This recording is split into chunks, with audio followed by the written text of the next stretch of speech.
palavra de Deus nos diz no livro de Abacuque, capítulo 3, versículos 1, diz assim: Aviva, ó Senhor, a tua obra no meio dos anos. Esse é um clamor que Abacuque teve há muitos anos atrás, está registrado na palavra do Senhor.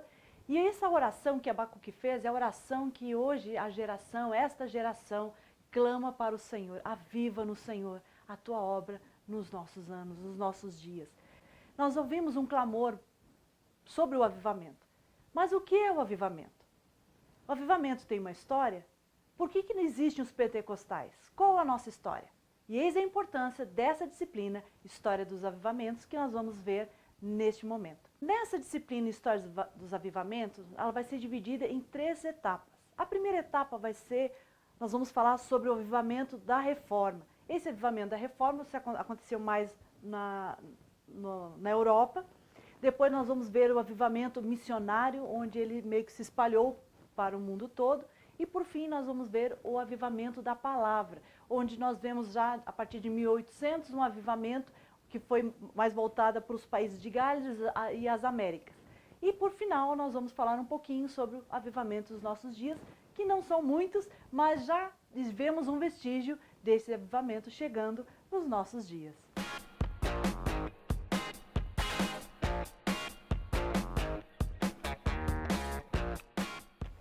Muito bem, o que é avivamento? Nada melhor de nós entendermos o que é o avivamento, ou melhor, orarmos por um avivamento, sem nós primeiro sabermos o que realmente é um avivamento.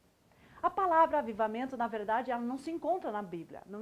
A única coisa que nós encontramos é nesse texto a palavra avivar, que significa dar viveza, despertar, apressar, vigor, cobrar um despertamento, que esse é o maior sentido da palavra aviva no Senhor, que Abacuque falou lá no capítulo 3, no versículo 1. O verbo avivar vem da palavra avivamento, que significa ato de avivar. Existem alguns conceitos errôneos sobre o que é o avivamento. Nós ouvimos muito essa palavra avivamento em tantas reuniões, mas colocado num contexto não significativo, ou melhor, num contexto não correto. Avivamento, na verdade, não é um termo que não deve ser usado como nós usamos hoje, uma reunião onde crentes falando em línguas, batendo os pés, onde há um mover do Espírito Santo. Isso não é um avivamento. Avivamento também não é uma reunião empolgante de uma igreja cheia, de um pregador, quando falamos pregador avivado, empolgado, entusiasmado. E isso não é um avivamento. Avivamento não são congressos, não são eventos, não são retiros. Avivamento é uma mudança de caráter. É onde ao agir de Deus atua, transformando uma geração, transformando uma nação, uma comunidade, mas uma transformação genuína e não passageira. Avivamento é quando há uma transformação de vida de dentro para fora. E nós vamos ver isso muito nitidamente na história dos avivamentos, tanto dos reformistas quanto de missões. Nós vemos algumas características muito interessantes. Geralmente nós associamos esse termo avivamento para isso, para uma igreja cheia, para reuniões, onde as pessoas se sentem alegres, onde elas são despertadas a alguma coisa. Mas, infelizmente, muitos desses eventos que nós chamamos de avivamento, as pessoas saem deste local e durante a semana elas tornam sua vida normal, corriqueira ou às vezes até uma vida medíocre, sem uma genuína transformação. Onde não mudam-se hábitos, as pessoas continuam com fofoca, com mentira, com contenda, com desinteresses, onde nós não vemos uma transformação de vida de oração, vida de palavra, principalmente de santidade e vida de pureza na presença do Senhor. Avivamento muda caráter. Mas então, o que é um verdadeiro avivamento? Avivamento é o ato sobrenatural de Deus na vida do cristão, que abrindo para ele, o seu coração, na verdade, abrindo seu coração para Deus, tornando o seu coração um lugar fértil para a produção dos frutos, ou melhor, do fruto do Espírito Santo, do batismo do Espírito Santo e dos dons espirituais. É quando a mudança, quando a glória de Deus toca uma comunidade e há uma transformação genuína na sociedade, onde nós vemos seus resultados de maneira significativa, não apenas inspirados por uma ou duas pessoas. Vamos ver algumas evidências de um avivamento bíblico. A Bíblia fala de alguns avivamentos que aconteceram em Israel, que foram realmente avivamentos que trouxeram uma transformação na nação de Israel. O avivamento bíblico, ele se evidencia pelo amor na palavra, pela vida de oração, arrependimento e santificação. E nós podemos tomar estes exemplos para avaliarmos se um evento ou se o momento que estamos vivendo é realmente um momento de avivamento. O avivamento da palavra é quando a palavra de Deus se torna poderosa, revigorante, renovadora, e ela é o grande agente divino do avivamento. Nós vamos ver isso muito nitidamente na reforma, ou melhor, no avivamento dos reformistas, ou no período da reforma. Hoje a Bíblia, infelizmente, está saindo dos púlpitos na maioria das igrejas. O que mais nós temos ouvido nos púlpitos é mais palavras motivacionais do que ensino realmente da palavra de Deus. E mesmo assim, quando ouvimos ensinos, não são ensinos de santidade, de arrependimento, de oração. Os capítulos 8 e 10 do livro de Neemias, no Velho Testamento ou no Antigo Testamento, descrevem um dos maiores avivamentos no Antigo Testamento. O avivamento teve início mediante um autêntico retorno à palavra de Deus, um esforço que foi realmente feito, o esforço de um povo, de uma nação, na compreensão da sua mensagem. É o que nos diz no versículo 8. E durante 7 dias e 6 horas por dia, Esdras lia a palavra de Deus para o povo. Você pode confirmar isso lá no versículos 13 e 18. Nós vemos aí um avivamento que surgiu da palavra de Deus. Uma das principais evidências de um avivamento bíblico entre o povo de Deus é a grande fome de ouvir, ler e estudar a palavra de Deus. Há uns anos atrás eu ouvi na verdade, um pregador falando algo muito interessante sobre avivamentos, e isso eu guardei no meu coração. Ele dizia assim: quando você ouvir falar sobre avivamento, preste atenção em alguns detalhes. Este pregador dizia assim: se você ouvir as pessoas dizendo, vamos na igreja tal porque o louvor deles é avivado, o louvor é lindo, maravilhoso, este pregador dizia, isso não é avivamento, isso é movimento. Mas quando você ouvir dizer, vamos em tal igreja ou em tal lugar, porque lá há uma palavra sólida, uma palavra revelada, onde tem homens e mulheres de oração, isso começa a se tornar um avivamento. Então o avivamento, ele precisa da palavra de Deus, é a palavra que nos aviva. É a vida de oração que faz com que esta palavra que nos aviva, nos torne ativos neste avivamento. Outra característica que nós vemos nos avivamentos bíblicos, é a oração profunda. Nós percebemos que antes de um avivamento, há um desejo, brota um desejo muito forte por oração, pela busca pela presença de Deus. Não existe avivamento sem muita oração. Nós vamos ver isso também na história dos avivamentos dos morávios. É um avivamento que se deu muito pela palavra e pela oração. E desencadeou aí um avivamento para missões. Tanto a oração pessoal como a intercessão, a oração conjunta são intensificadas. Todos devem orar por um avivamento poderoso, glorioso, soberano enviado por Deus. Mas todos precisam primeiro pedir um avivamento pessoal através da oração e da leitura da palavra. Todos os avivamentos da Bíblia e da história da igreja foram marcados por conservar a atmosfera da oração, jejum, arrependimento, uma confissão espontânea, a deixa do pecado, o abandono do pecado, um quebrantamento e um espírito de santidade. Há crentes que até oram bem em grupos, em público, mas sozinhos eles não conseguem. Isso não é um avivamento. Uma oração bonita não significa avivamento. A oração genuína é aquela que brota do coração. Aquela oração que realmente expressa o coração do orador, o coração do filho e da filha de Deus. Este é uma oração que nos conduz ao avivamento. Terceiro ponto que nós vemos no avivamento bíblico é o arrependimento.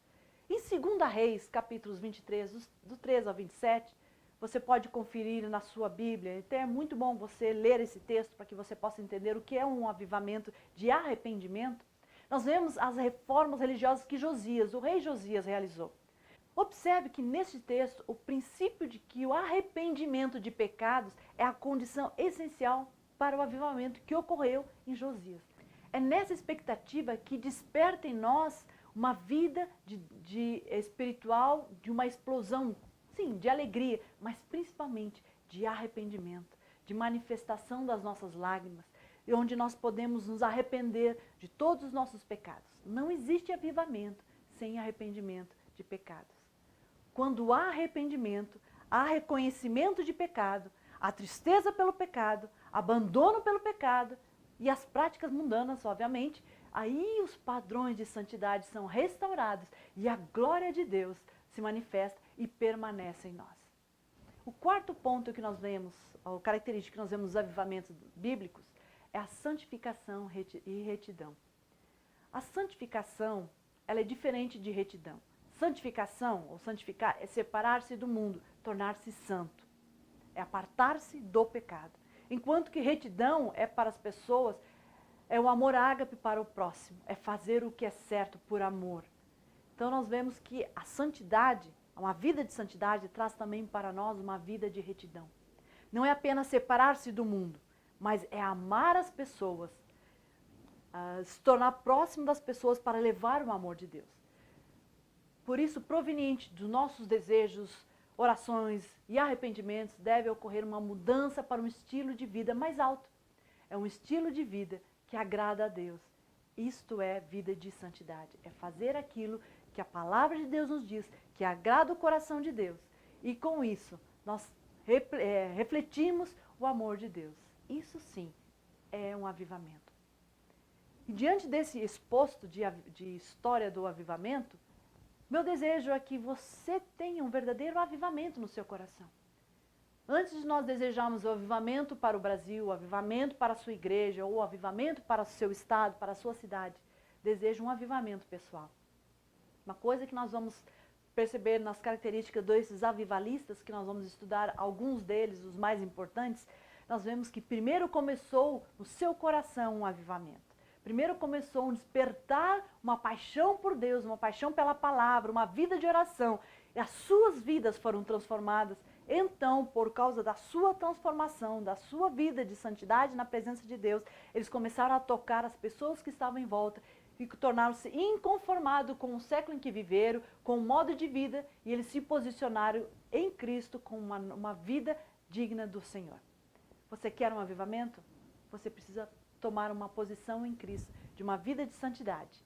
Sim, você precisa mudar a sua posição, o seu modo de encarar a vida, seu estilo de vida e refletir mais a Jesus do que a você mesmo. Mas vamos falar agora sobre esta história de avivamento, porque nada melhor de nós entendermos o que é o verdadeiro avivamento se não entendermos a história e a vida daqueles que fizeram o avivamento acontecer durante a história da igreja. Histórias e avivamentos que mudaram os nossos séculos. Muito que eu e você desfrutamos hoje da liberdade que o próprio Evangelho nos dá, a liberdade que a igreja tem, é porque estes homens avivalistas pagaram um preço. E hoje nós vivemos de uma maneira mais confortável, com revelações melhores, porque estes homens fizeram diferença na sua geração. E eu creio que você fará diferença na sua geração, nessa geração em que vivemos. Porque Deus te chamou, não para você apenas assistir uma aula, fazer os seus exercícios e dizer que conhece a história dos avivamentos. Mas Deus está te chamando para você ser um avivalista, para você mudar, para começar a sua casa, o seu local de trabalho e então tocar a sua geração. Vamos começar pelo avivamento da Reforma, que é o avivamento que aconteceu mais no ambiente europeu, mais na Europa, e depois ela foi paulatinamente crescendo e alcançando outros continentes. Embora o período real da Reforma, historicamente, ela é reconhecida lá pelo século XVI, as suas obras realmente começaram gerações antes. Nós conhecemos o avivamento de Lutero, da Reforma, mas nós vamos perceber que este avivamento, ele começou muito antes. Não foi um avivamento que explodiu do nada, mas sim começou com pequenas obras que fizeram grandes efeitos, que foram continuadas por vários homens de Deus. Então, na verdade, o avivamento começou mesmo lá pelo século XIV. Naquela época, existiam dois tipos de pessoas. As pessoas cristãs, e se ela era cristã é porque ela pertencia à Igreja Católica Romana, não havia outra, ou ela era considerada pagã, aquela que não cria em Deus e também não servia à igreja. Só havia dois tipos de pessoas, os católicos ou cristãos e os pagãos. A partir do século XIV, a Igreja Católica alcançou o ápice do seu poder. Nesse momento da história, para você se situar, você já deve ter estudado em História Eclesiástica, é o período medieval, ou na história da igreja, o período das trevas, onde a Igreja Católica se perdeu muito controlava muitos governos. A verdade, o controle do governo estava na mão da igreja. Ela acabou criando muitas hipocrisias, muitos abusos, houve muitas mortes desnecessárias, muitas condenações de heresias. A igreja se perdeu, infelizmente, nesse período. A Igreja Católica, ela controlava todos os governos e para manter o seu domínio, o seu governo, ela usava de métodos extremamente corruptos que, obviamente, nada disso agradava a Deus. E uma vez que a política religiosa era o espírito dominante daquela época, e por trás de tudo, o clero católico buscava riqueza e proeminência mais do que o bem-estar das pessoas. A igreja realmente estava vivendo um período das trevas, ou a era das trevas, porque o seu interesse não eram as vidas, o seu interesse não era o evangelho. Infelizmente, naquela época, a Igreja Católica tinha o seu interesse apenas no poder e na riqueza. Nesse tempo, a Bíblia era traduzida somente para o latim. As pessoas comuns não conseguiam ler ou compreender o latim.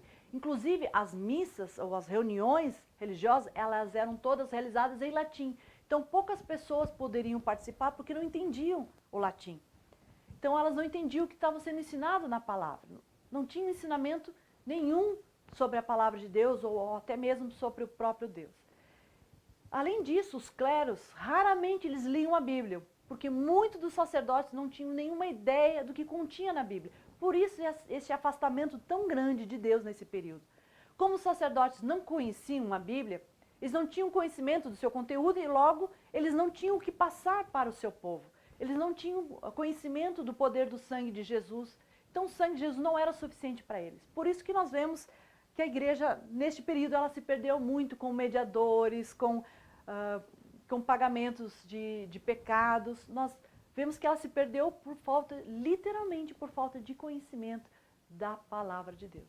Infelizmente, nesse período, a igreja viveu a sua era de trevas. Mas em meio a esses tempos difíceis, se levantaram homens como John Wycliffe, que foi o tradutor da Bíblia em inglês, foi o primeiro que se despontou a não querer se conformar com o que estava vivendo a Igreja Católica, mas começou a fazer algo diferente. Nós vamos ouvir muito este nome, John Wycliffe. Nós vemos o Jan Hus, que foi o pai da Reforma, ele que fez a plataforma para que Martim Lutero venha ser o pai da Reforma, fazer realmente a Reforma. Depois nós vemos a continuação com John Knox e João Calvino. Interessante que com a determinação de um espírito inabalável, porque estes homens viveram momentos em que, por se discordar da igreja, eles eram mortos, alguns deles foram mortos. Mas estes homens inabaláveis defenderam a sua fé, defenderam a verdade e tornaram-se reformadores de Deus. Cada um deles começou lentamente a buscar a verdade de Jesus Cristo e a garantia da sua palavra. O primeiro homem que começou todo esse movimento de reforma foi John Wycliffe. Ele nasceu em 1330 e morreu em 1334. Foram 54 anos que mudaram a história da sua geração e mudaram a história do mundo. Alguns escritores se referem ao John Wycliffe como um reformador antes da reforma. Mas, infelizmente, pouca coisa se sabe sobre a sua obra, provavelmente porque naquela época, na época do John Wycliffe, ainda não existia imprensa, ela não tinha sido inventada. E também por causa após a morte de Wycliffe, muitas das suas obras foram queimadas pela Igreja Católica. Mesmo assim, ele semeou plenamente em uma terra sedenta por Deus as verdades da reforma. Wycliffe lutou pelas pessoas comuns. Ele se identificava com o direito de conhecer a Deus de uma maneira pessoal e íntima. Você vai entender mais adiante qual era a luta que John Wycliffe lutou. Ele também foi chamado o homem mais culto da geração na Inglaterra, da sua geração na Inglaterra. Embora pouco se saiba sobre ele, exceto que levou uma vida simples marcada por incansáveis estudos, palestras e obras. John Wycliffe nasceu em Yorkshire, Inglaterra, lá por volta de 1330. Como eu falei, pouco se sabe sobre a sua infância e juventude, até que 1360, ou 30 anos após, quando ele entrou na faculdade de Balliol, em Oxford, na Inglaterra. Então, somente na idade de 30 anos, começa a conhecermos a sua grande trajetória como reformador de uma reforma real, de um avivamento real, não um avivamento apenas de palavras, mas um avivamento de palavra, da palavra de Deus.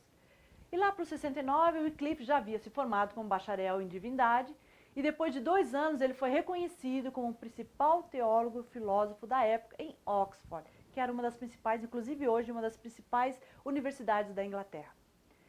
Lá por volta de 1353, sobre toda a Europa e na Inglaterra veio a peste negra. E essa peste tinha acabado principalmente com a Inglaterra. Quase metade da população foi totalmente dizimada. E como resultado deste caos que tomou toda a Inglaterra, as aulas da faculdade de Wycliffe, onde ele estudava, se tornaram muito esporádicas por causa da peste negra. Mas enquanto alguns tentavam humanamente explicar o que estava acontecendo, Wycliffe voltou-se para a Bíblia. E ele queria descobrir o que Deus falava sobre a respeito. E isso trouxe uma base inabalável para a sua fé. É importante lembrar que naquele tempo não havia Bíblias em inglês. Elas estavam escritas todas em latim. E só homens altamente educados ou qualificados pela Igreja Católica Romana poderiam lê-las. Por isso que Wycliffe começou a ler a Bíblia porque ele fez a faculdade de teologia e ele aprendeu o latim. E ele era um homem muito dedicado. E em 1374, Wycliffe começou a falar contra a posse do total controle político e social da Igreja. E o interessante é que através das pesquisas que o próprio Wycliffe fez na palavra, estudos, começou a analisar os princípios da Bíblia e chegou a uma conclusão de que a Igreja deveria se limitar aos assuntos espirituais e não aos políticos.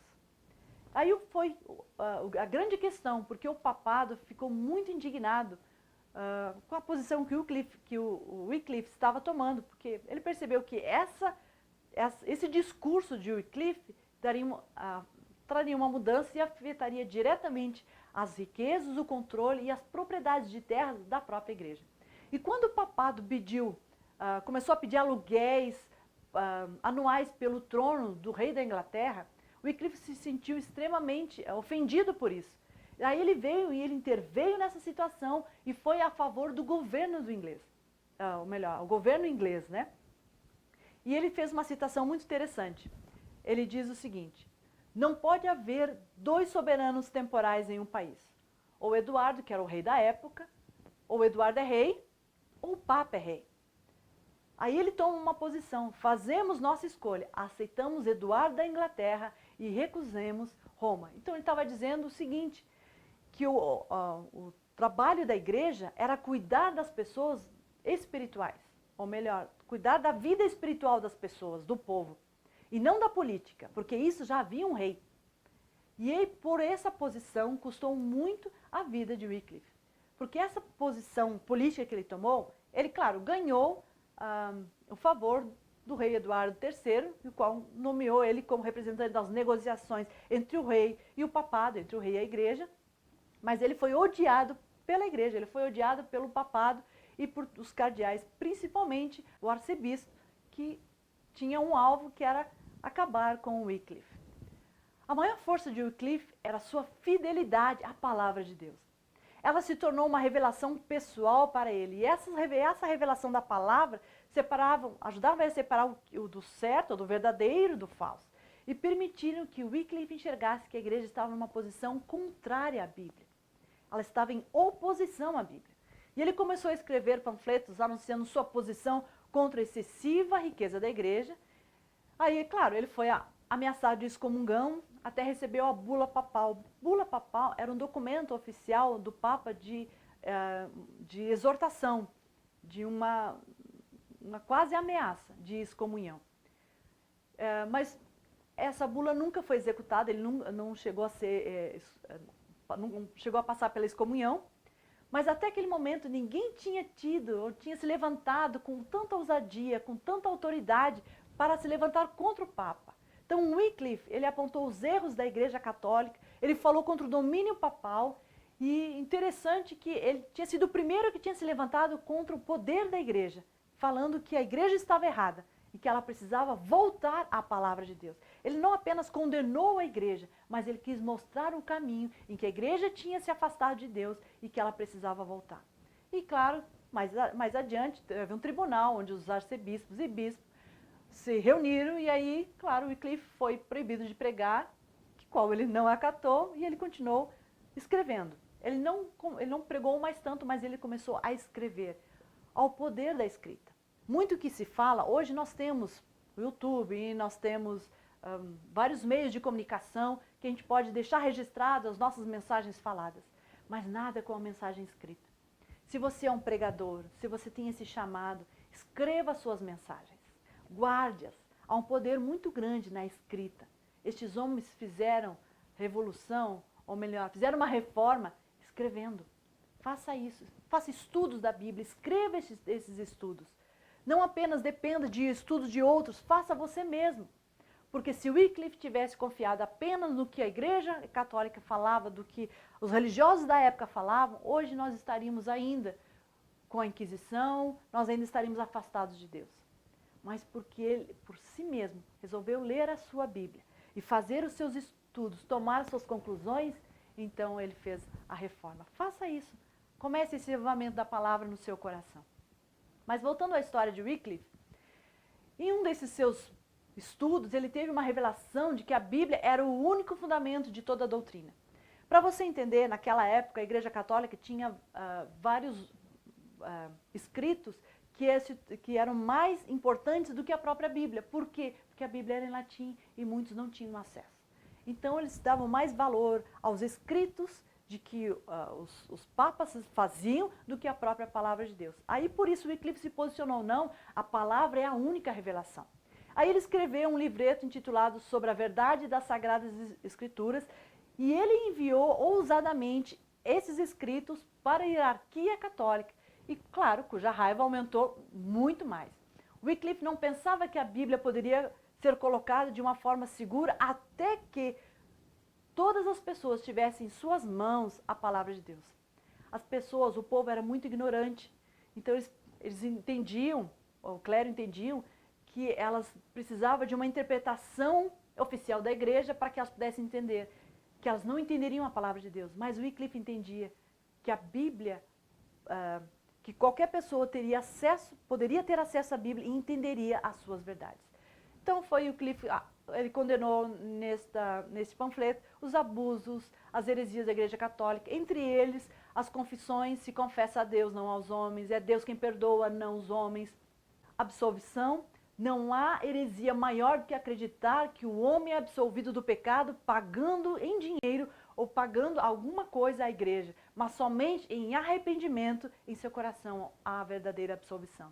Ele falou muito sobre as indulgências, que dizia que indulgência era blasfemar a sabedoria de Deus, o sangue de Jesus Cristo que derramou por nós foi suficiente para obter o perdão, que não precisamos pagar as indulgências. Ele exigiu a pregação.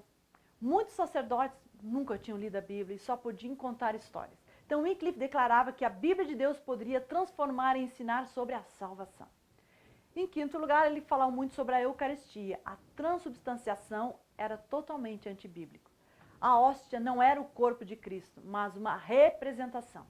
Wycliffe exortava as pessoas a voltarem à fé e à prática dos primeiros cristãos. Só para nós entendermos um pouquinho sobre o que é a Eucaristia, é a Santa Ceia, onde se dava a hóstia e se bebia o cálice com o vinho.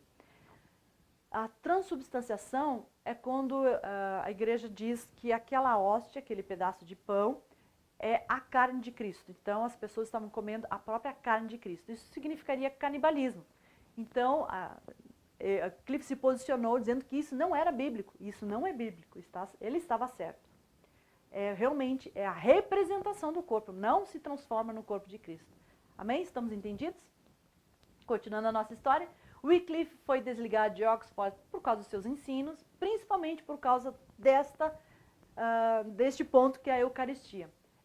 Daí ele acabou indo para o isolamento em Lutterworth, onde começaria um empreendimento pelo qual seria mundialmente o mais conhecido até o dia de hoje. Ele traduziu a Bíblia do latim para o inglês. Claro que ele contou com a colaboração dos seus seguidores mais leais, que foi o John Purvey e o Nicholas Hereford. Eles trabalhavam dia e noite. Geralmente é aceito que o Wycliffe tenha feito a tradução do Novo Testamento, enquanto que os seus seguidores, o Hereford e Purvey, fizeram o Velho Testamento, o Antigo Testamento, com a supervisão constante de Wycliffe. Eles fizeram toda essa tradução do inglês a partir da Vulgata, que é a Bíblia em latim, mas eles fizeram um dialeto inglês local para que todo o povo tivesse acesso às verdades da palavra de Deus e encontrasse assim a salvação. A proeza de Wycliffe foi colocar a Bíblia à disposição das pessoas para que pudesse conhecer a Deus de uma forma mais pessoal. E nos últimos 3 anos de Wycliffe foram muito conturbados. No ano de 1382, reuniu-se um conselho com a direção principalmente do arcebispo de Canterbury, que foi o que mais odiou o Wycliffe, onde foi determinado que as obras dele deviam ser apreendidas, seus seguidores expulsos de Oxford, que era da faculdade. E o interessante é que conta-se que no dia deste conselho houve um grande terremoto. E eles atribuíram esse misterioso terremoto um ao outro, Wycliffe dizia que era o julgamento de Deus para o arcebispo de Canterbury e o arcebispo dizia que era o julgamento de Deus para o Wycliffe. Algo aconteceu nesse meio tempo, que foi o casamento do Ricardo da Inglaterra, II da Inglaterra, com Ana Boêmia. E isso trouxe alguns alunos de Boêmia para Oxford, onde tiveram contato com os escritos de Wycliffe. E este contato nós vamos ver mais adiante na história de John Huss, que alcançou o outro reformador que continuou a obra de Wycliffe. Então, em 31 de dezembro de 1384, Wycliffe morreu depois de sofrer 2 derrames. 29 anos depois da morte de Wycliffe, com decreto papal, ordenou que seus livros fossem queimados. Contudo, o seu fiel escudeiro, seu fiel companheiro, Purvey, continuou a trabalhar na Bíblia inglesa. Ele fez alguma revisão, ele concluiu a Bíblia, a versão de Wycliffe foi concluída antes de Wycliffe morrer. Mas teve que fazer algumas revisões e isso foi colocado em prática por Purvey, que honrosamente Purvey chamou a Bíblia de Wycliffe. Nós vemos a história deste homem que, diante de uma calamidade, que foi a peste negra na Inglaterra, ele se voltou para a Bíblia. E esta busca por Deus, essa busca pela Bíblia trouxe um grande avivamento, não somente para a vida de Wycliffe, mas para a sua geração e para as gerações posteriores, porque ele teve a ousadia por crer na palavra, por entender a revelação de Deus na palavra, ele se tomou posição, se posicionou contra os erros e os pecados da Igreja Católica. E teve a coragem de denunciá-los, mas baseados na Bíblia. Isso custou a sua vida, isso custou muito sofrimento, mas ele não abriu mão dos seus princípios da palavra de Deus. Não abra mão dos seus princípios. Não abra mão dos princípios da palavra de Deus. Leia a Bíblia, estude a Bíblia. Leia, quando eu digo ler a Bíblia, você pega a sua Bíblia, abra ela, leia você. Não venha, não apenas leia ou ouça pessoas lendo, não escute mensagens sobre as Bíblias, não apenas isso. Leia a sua Bíblia, tenha você a sua revelação. O Espírito Santo está liberando sobre você este espírito de revelação para que você tenha um avivamento genuíno e pessoal com o Senhor Jesus. Na próxima aula nós vamos ver a continuação dessa história através do reformador John Purvey, que dizem que ele foi o reformador antes da reforma, o verdadeiro pai da reforma, John